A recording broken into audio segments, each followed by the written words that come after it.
पहाड़ों की तलहटी में एक गांव के किनारे एक वीरान दरगाह थी। लोग कहते थे कि वहां 200 साल पुराना एक जिन्न कैद है जिसे सिर्फ छोटे लड़के ही देख सकते थे। अली, जो शहर से अपने दादा के गांव आया था, एक रात उत्सुकतावश दरगाह के पास गया।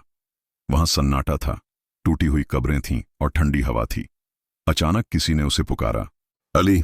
आवाज बहुत पुरानी, भारी और गूंजती हुई थी। अली ने पलटकर देखा तो एक साया उसका रास्ता रोके खड़ा था। यह एक जिन्न था, लंबा, काला, अंगारों जैसी आंखों वाला, और उसके चेहरे पर सदियों की नफरत झलक रही थी। जिन्न ने कहा, मैंने तुम्हारे जैसे लड़के का 200 साल इंतजार किया है। अब मेरे आजाद होने का समय आ गया है।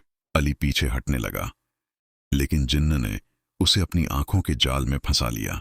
लेकिन अली के गले में उसकी मां द्वारा दी गई एक पुरानी माला थी।